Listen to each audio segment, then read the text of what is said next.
कब से फोन कर रही थी मैं तुझे, तूने मेरा फोन क्यों नहीं उठाया? मुझे पता था मम्मी आप कॉल कर रहे हो, लेकिन आज मैंने सोचा आपको सरप्राइज दूंगी, इसलिए फोन नहीं उठाया था मैंने। इसकी माँ क्यों फोन कर रही है? हेलो, छुट्टी शुरू हुई नहीं कि भेज दो भेज दो भेज दो, बस यही काम बचा है क्या आपके पास? जब उसे ससुराल में छोड़ना ही नहीं था तो शादी क्यों की थी अपनी बेटी की? 25-26 साल वो आपके पास ही थी, अब ये ससुराल उसका घर है तो यहाँ उसका मन लगने दो। कैसे कैसे करके तो मैं उस लड़की को सिखा रही हूँ, घर गृहस्थी सिखा रही हूँ, इतनी मेहनत कर रही हूँ मैं उसके पीछे, उसे सारे तौर तरीके बता रही हूँ, घर गृहस्थी कैसे चलाते हैं ये सब सिखा रही हूँ, और तुम फोन कर देती हो कि भेज दो उसको। आपका नाती मेरा पोता है, हमारा भी मन नहीं लगता उसके बिना। देखो मैं नहीं भेज रही। दीदी आपकी कॉफी।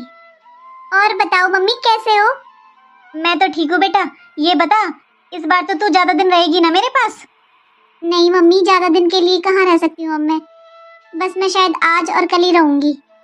आपको पता है ना मम्मी, मेरी सास की तबीयत ठीक नहीं रहती, इसलिए सही नहीं लगता ना मम्मी, मेरा वहाँ पर रहना ज़्यादा जरूरी है।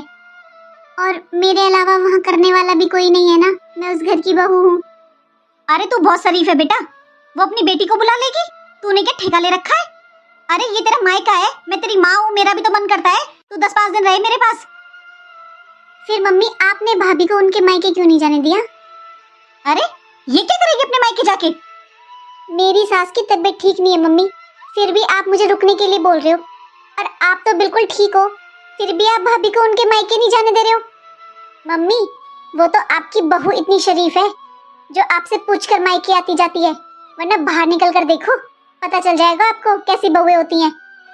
मम्मी आप जो भी व्यवहार भाभी के साथ करते हो, बस आप ये क्यों नहीं सोचते हो कि वैसा ही व्यवहार अगर आपकी बेटी के साथ हो तो आपको कैसा लगेगा?